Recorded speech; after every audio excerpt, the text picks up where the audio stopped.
mais Dieu ne l'est pas.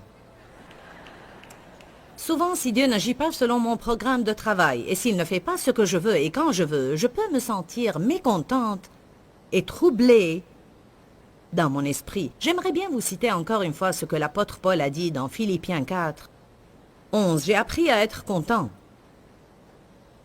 La Bible amplifiée dit « satisfait au point de ne pas être troublé ou perturbé ».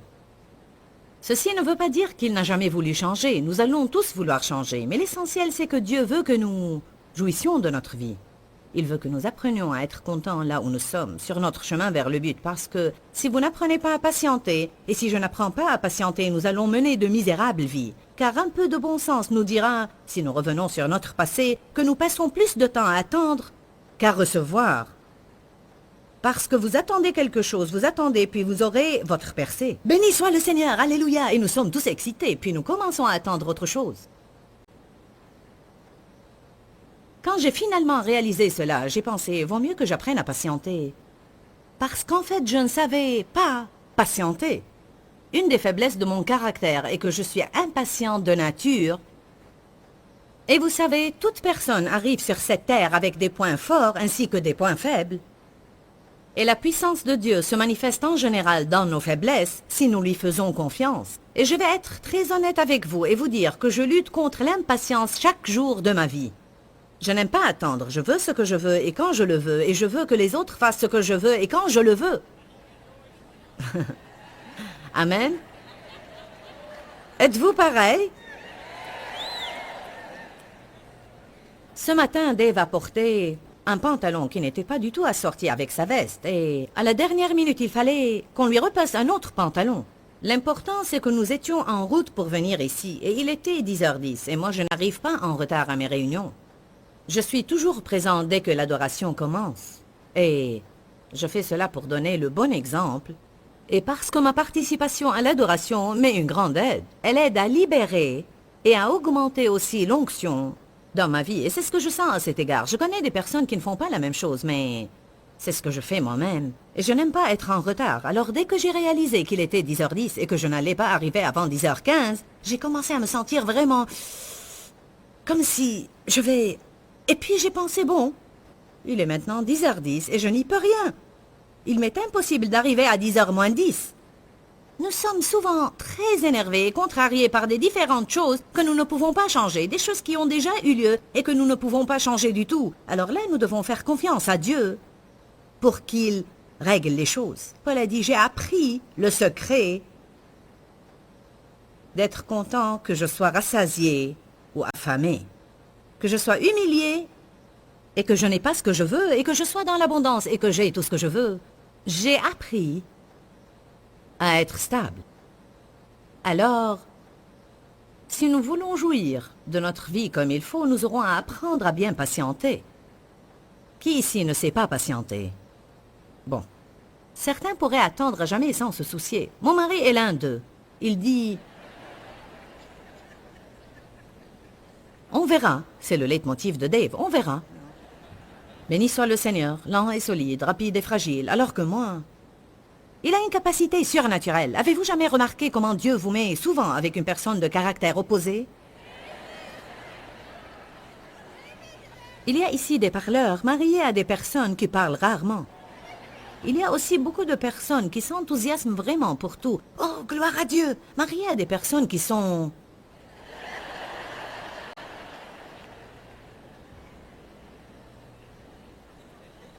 Certains d'entre vous n'aiment pas attendre et ils sont mariés à des personnes qui pourraient tout remettre à jamais. Pourquoi cela? C'est parce que nous avons besoin l'un de l'autre. Et je ne sais pas ce qui arriverait si Dave et moi étions semblables. Nous aurions eu de sérieux problèmes. Lui m'encourage à être patiente et moi à mon tour je l'encourage à se presser. Voilà comment ça se passe. Allez à Jacques chapitre 5. Je vous dis, je veux jouir de ma vie. Je veux vraiment jouir de ma vie et je ne veux pas gaspiller mes jours. Ceci est important pour nous tous, mais quand vous aurez mon âge, ça deviendra beaucoup plus important. Parce que je sais que j'ai déjà vécu plus que ce qui me reste encore à vivre.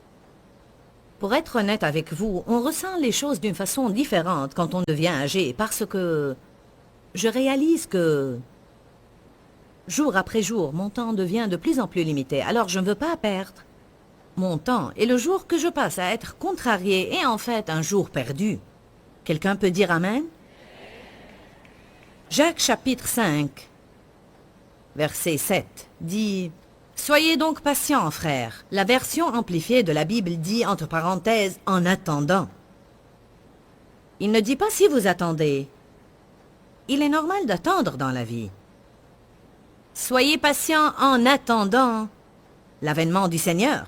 Pensez au cultivateur qui attend patiemment. Comment nous attendons est important. On est supposé patienter en s'attendant à ce que Dieu fasse quelque chose de grand.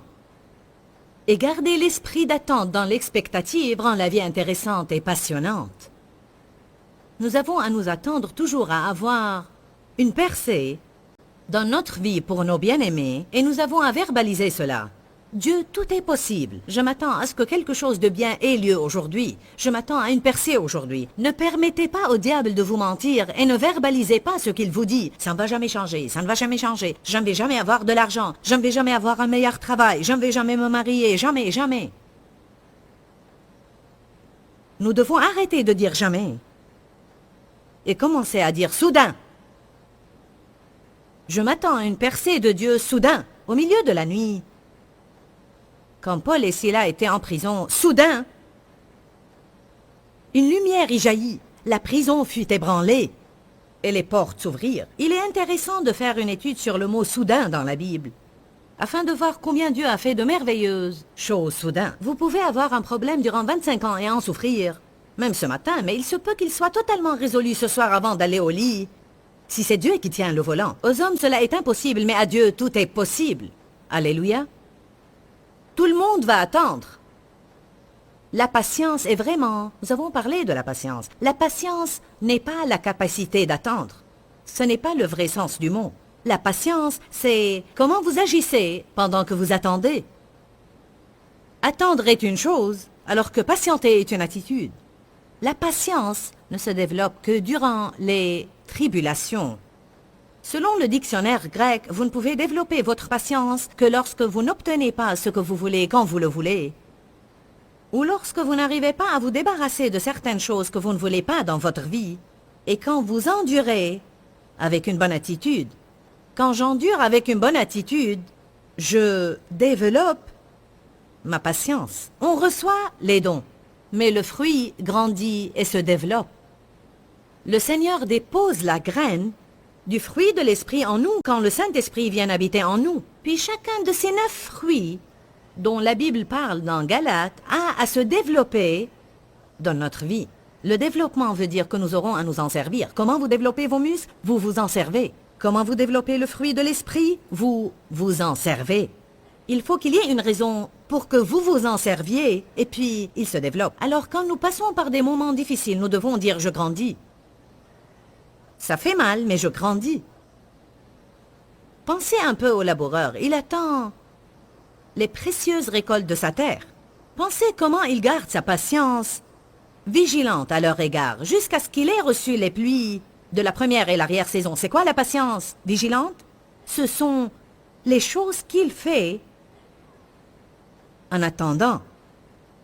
Il arrose, il arrache les mauvaises herbes, il continue à faire les choses qu'il sait qu'il est supposé faire, et il attend. Il se lève puis rentre dormir, il se lève puis rentre dormir, et il fait fructifier jusqu'à la moisson. La Bible dit que nous avons à faire fructifier jusqu'à ce que Jésus revienne. Alors, qu'est-ce que je dois faire en attendant que mon problème soit résolu? Je dois toujours louer, adorer, obéir, servir les autres, grandir, aimer, prier, travailler dur, me lever et aller dormir, me lever et aller dormir, me lever et aller dormir. Je dis toujours, une grande partie de ma vie ne va pas être un voyage passionnant. Ça va être lundi, mardi, mercredi, jeudi, vendredi, samedi, dimanche, lundi, mardi, mercredi, jeudi, vendredi, samedi, dimanche, lundi, mardi, mercredi, jeudi, vendredi, samedi.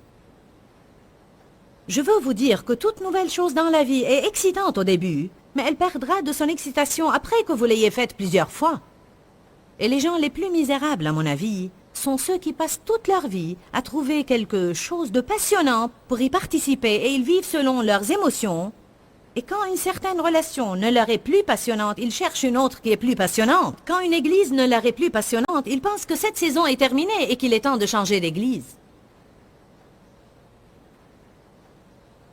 J'entends cela de plus en plus récemment. Vous savez, cette saison est terminée. Oui, j'enseigne à propos des saisons dans notre vie et Dieu change les saisons dans notre vie. Et il y a sûrement des temps où cela arrive. Mais il y a beaucoup de personnes qui utilisent cela comme prétexte pour rompre leurs engagements à des choses qui ne leur sont plus passionnantes. Car bien que Dieu fasse des changements dans nos niveaux d'engagement, il faut que vous soyez engagés à faire quelque chose pour une certaine période de temps pour que vous puissiez dire que vous étiez engagé. Il ne faut pas que nous passions d'une chose à une autre à chaque fois que nous perdons l'enthousiasme. Vous n'avez pas besoin d'une grande onction du Saint-Esprit pour que vous commenciez quelque chose. Toute personne peut commencer quelque chose. Mais ce sont ceux qui terminent ce qu'ils ont commencé que j'admire. Alors apprenez à espérer en Dieu avec une bonne attitude. Attendre n'est pas un choix que nous faisons. C'est Dieu qui détermine le moment de l'accomplissement des choses dans notre vie. Alors on va attendre. Dites tous, je vais attendre. C'est un fait. Je vais attendre. Comment nous attendons est important. Alors il dit, attendez avec espérance. Continuez à faire ce que vous devez faire pendant que vous attendez. Gardez votre patience, vigilante sur les graines de foi que vous avez semées. Continuez à adorer, continuez à prier, continuez à croire, continuez à servir les autres. Aider les autres constitue une grande partie de votre percée. Je ne crois pas qu'il suffit de prier seulement. Et je ne crois pas qu'il suffit de faire confiance à Dieu. Le psaume 37 vous dit quoi faire au moment des tribulations. Et la Bible dit, confie-toi en l'Éternel et pratique le bien.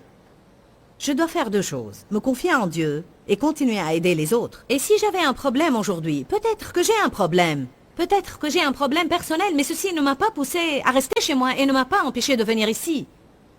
Beaucoup de personnes, quand elles font face à un problème, arrêtent de faire ce qu'elles doivent faire. Vous devez continuer à persévérer. Ne vous lassez pas à faire le bien. Continuez à prier, continuez à croire, continuez à confesser, continuez à faire confiance, continuez à donner et à servir. Gardez votre patience vigilante ou la routine que le Seigneur vous a assignée. Continuez à attendre avec espérance et dans l'expectative, et les récoltes rempliront certainement vos terres. Pourquoi? Car c'est une loi spirituelle, et il n'y a pas moyen que les choses se passent autrement. Alléluia. Bien, je suis dans Pierre, et j'ai perdu Jacques. Restez dans Jacques. Bon. Il garde sa patience vigilante jusqu'à ce qu'il ait reçu les pluies de la première et de l'arrière-saison. Vous aussi, soyez patients. Affermissez vos cœurs. Fortifiez-vous et consolidez-vous, car l'avènement du Seigneur est proche. Nous allons lire les 5 premiers mots du verset 9. Ne vous plaignez pas, frères. Amen. Notre attitude est un choix que nous seuls faisons. Personne d'autre ne peut me choisir mon attitude. Vous savez cela? Dieu détermine le moment de l'accomplissement des choses. Mais nous seuls choisissons notre attitude. Je ne sais pas si c'est votre cas, mais moi j'ai parfois à travailler chaque jour sur mon attitude. Je veux attendre avec une bonne attitude et avec un cœur plein d'espoir jusqu'à ce que ma moisson remplisse le terrain à n'importe quel moment. Psaume 27. Dans le psaume 27, versets 13 et 14, David a dit des choses d'une première importance. Il a dit « Que serais-je devenu si je n'avais pas cru que j'allais voir la bonté de l'Éternel sur la terre des vivants ?» Il dit « J'aurais certainement coulé dans le puits de dépression. J'aurais vécu toute ma vie dans la misère. Que me serait-il arrivé si je n'avais pas cru que j'allais voir la bonté de Dieu non seulement au ciel, un de ces jours, mais durant ma vie ici sur la terre. Espère en l'Éternel Tout-Puissant. Fortifie-toi, sois courageux, et que ton cœur s'affermisse et endure. Oui, espère en l'Éternel, et attends patiemment. Tout le monde attend. Moïse a attendu 40 ans. Dans un endroit désagréable dans les déserts. Joseph a attendu 14 ans, dont la plupart en prison pour un crime qu'il n'a pas commis. Abraham a reçu une parole directe de Dieu, une promesse, et il a attendu 20 ans la naissance d'Isaac. C'est dû en partie à ce qu'il a eu une idée intelligente de la chair, et il a eu Ismaël entre-temps.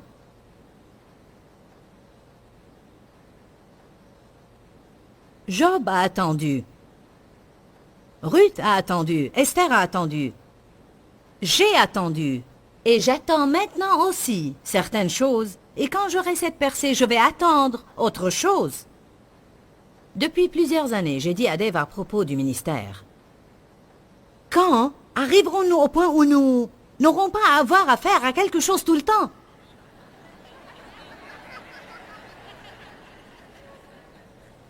Il a répondu « Jamais ». Très calmement. Il ne m'a pas fait un sermon, il a dit « Jamais ». Et vous savez, c'est la vérité. Tant que nous sommes vivants sur cette terre, nous pourrions vivre plusieurs jours ou même plusieurs semaines où tout est formidable, mais la plupart du temps de notre vie, chacun d'entre nous va avoir affaire à quelque chose. Il y a quelque chose ou quelqu'un avec qui nous avons affaire et qui fera de sorte que notre vie soit toujours inférieure à la perfection que nous aurions aimé avoir. Alors qu'est-ce qu'on va faire à votre avis si on ne développe pas ce fruit de patience? Ou si on n'apprend pas à attendre? Combien d'entre vous attendent quelque chose maintenant dans leur vie? Regardez, je ne vois pas beaucoup de mains qui ne sont pas levées. Tout le monde attend. Dieu m'a appelé pour le servir il y a 27 ans. Et j'ai vu ce que je fais maintenant. Mais j'avais à attendre de longues années pour que cela s'accomplisse. Allez à Actes chapitre 1. J'essaye de vous pousser à faire un choix aujourd'hui. Il se peut que vous ne ressentiez aucun changement quand vous sortez d'ici. Mais la parole sera suffisamment gravée en vous pour que vous sachiez. Je dois décider maintenant d'avoir une bonne attitude. Quand vous avez envie de crier, chanter une louange. Tout le monde voudrait toujours savoir quand Dieu quand. Quand Dieu quand. Pourquoi Dieu pourquoi.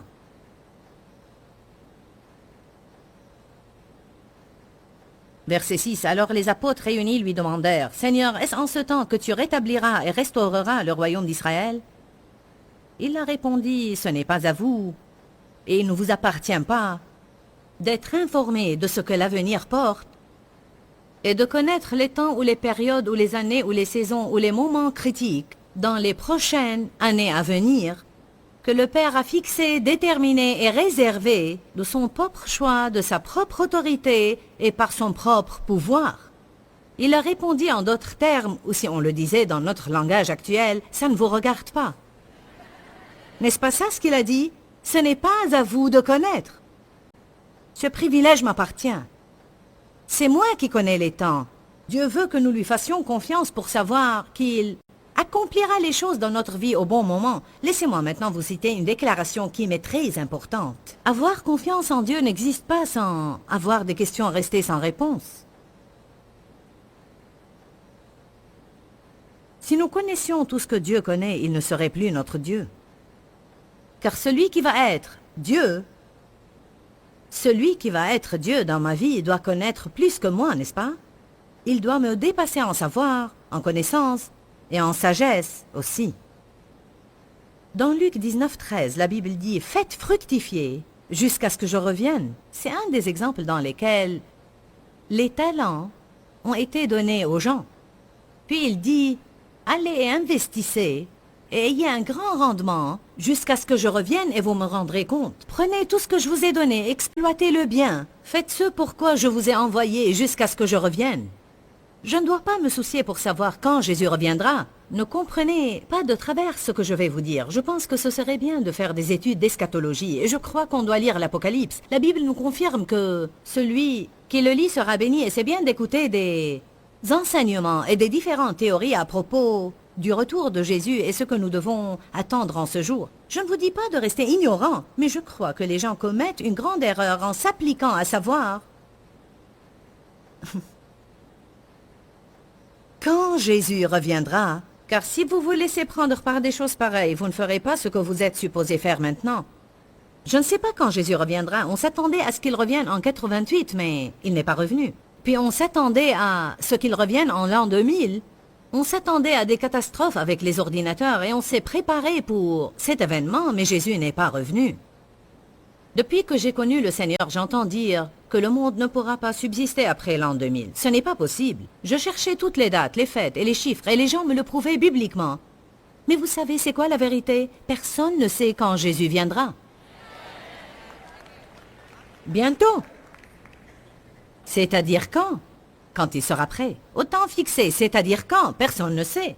Autant convenable. Vous aimez la phraséologie que le Seigneur utilise? Je vous le dis en vérité, vous allez bientôt avoir votre percée. J'ai découvert que le bientôt de Dieu et mon bientôt ne sont pas pareils. Laissez-moi vous dire quelque chose. Comparé à l'éternité, tout est proche. Dieu dit parfois jusqu'à l'éternité. Et comme j'ai lu récemment, n'hésitez pas à donner toute petite chose à Dieu, car selon lui, toute chose est petite. Comparé à l'éternité, tout est proche. C'est pourquoi ce n'est pas étonnant que le Seigneur dise « Vous allez bientôt avoir votre percée ». Et comme on va le voir tout à l'heure, il utilise une expression qu'il répète plusieurs fois « encore peu de temps ». Jésus a dit « encore un peu de temps et vous ne me verrez plus, puis dans quelque temps vous me verrez de nouveau ». Voilà que 2000 ans ont passé. Je ne considère pas 2000 ans comme peu de temps. Pour moi, un peu de temps est peut-être 3 minutes. Est-ce que vous m'entendez bien aujourd'hui? La chose principale que Dieu veut quand il viendra est trouver la foi sur la terre. On lit dans Luc 18 l'histoire d'une veuve qui venait sans cesse dire au juge « Donne-moi ce que je veux, donne-moi ce que je veux, donne-moi ce que je veux ». Beaucoup ont interprété ceci de la façon suivante. Priez sans cesse et demandez à Dieu ce que vous voulez. Puis la fin du verset 8 dit, est-ce qu'il trouvera la foi sur la terre quand il reviendra? La morale dans tout ça, c'est que même si je n'aurais pas encore eu ma percée, nous avons abordé aujourd'hui un sujet que nous avons tous dans notre vie et c'est qu'on est toujours en hâte. Mon message aujourd'hui est intitulé « Je suis pressé, mais Dieu ne l'est pas » et c'est la vérité absolue. Je crois que l'un des plus grands problèmes que nous avons dans notre société est que tout le monde demande une satisfaction immédiate. Nous ne voulons pas attendre. Nous sommes toujours pressés, nous réglons nos alarmes et tout le monde se hâte de faire les choses. Mais Dieu n'est pas pressé. Dieu a toujours un bon plan pour notre vie et il va l'accomplir au moment qu'il choisit. Alors nous pouvons nous reposer et laisser Dieu être Dieu dans notre vie. On parlait du contentement et de la satisfaction. C'est exactement ce que je demande pour moi-même et ce que je demande pour vous aussi. Je suis une personne pratique. Et quand je me rends compte que j'ai besoin que quelque chose opère dans ma vie, je me demande alors pourquoi il n'opère pas dans ma vie. Une des choses que j'ai découvertes dans ma vie est que je n'étais pas satisfaite parce que j'étais toujours pressée et je voulais que mes désirs soient exaucés avant que Dieu ne soit prêt à me les donner. Nous devons avoir confiance en Dieu et nous devons croire que son temps est absolument parfait pour notre vie. Si Dieu me donne les choses quand je les veux, même si je ne suis pas prête à les avoir, je serai alors misérable.